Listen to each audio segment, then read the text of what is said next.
Hey, everybody, Russ W. Oker, Go Hills TV, powered by JBS, bringing more to the table. Time for our Fairway post-game interview. Fairway Meat and Grocery, Centerville, Ottumwa. Proud to bring us our post-game interview. We've got Coach Sash. The Coach Sash era begins with a win for Indian Hills Community College. Congratulations to you, Coach.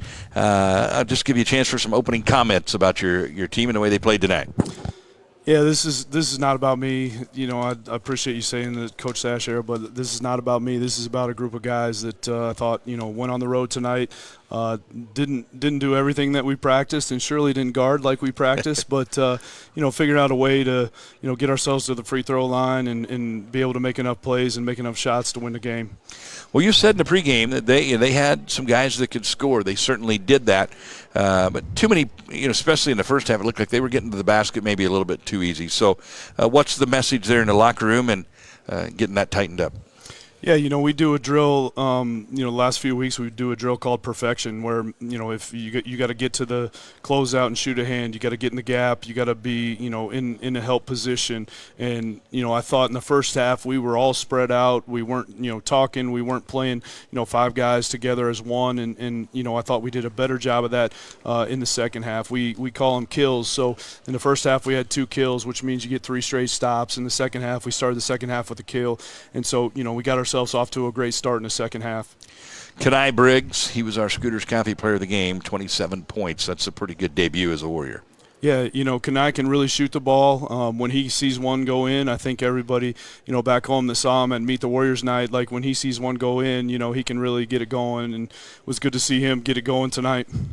Trevion LeBeau, a returner from that Final Four team last year. Trevi is, he's a great leader, and he can really be electric. And I felt like there were several times tonight when he kind of said, all right, I'm the guy, and I'm going to make sure that we go play through any lulls we have. Yeah, Trev doesn't talk a lot. He doesn't say much, but shoot, I agree with you. Down the stretch, I thought he was huge. Just willing us to, to win. He's a winner.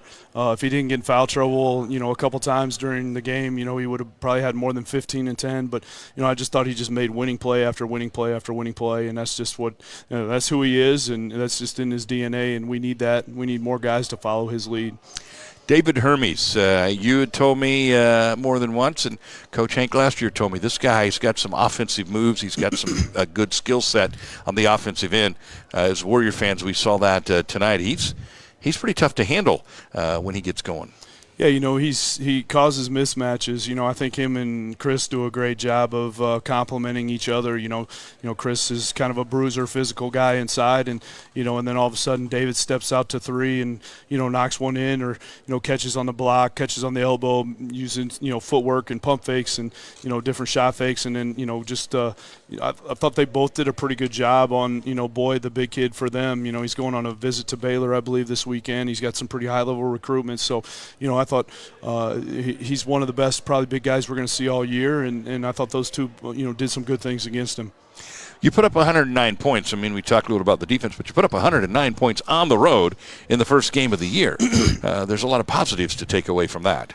Yeah, I don't think scoring points is a problem. And when I was the head coach at DMAC in my 1 year there, we lost on the road 110 to 113, not in overtime. Okay. And so we were able to put up points, and but the defensive end was a problem. And I feel like we've made a lot of strides the last couple of weeks in the defensive end, and that's the thing that I felt like we would be able to hang our hat on here. But first time for several of these guys, Kenai Briggs, Amarion Nimmers, those guys both redshirted last year.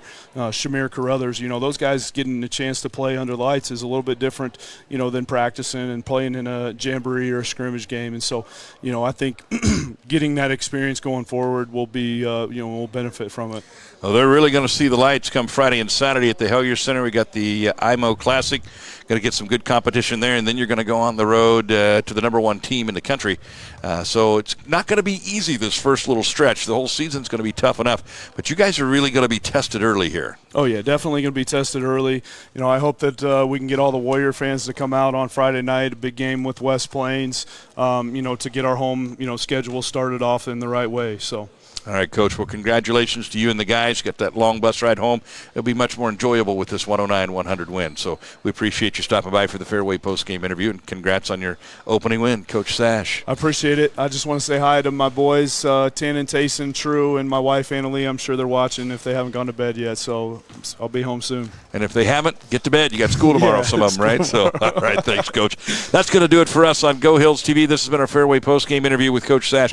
You're watching Go Hills TV, powered by JBS.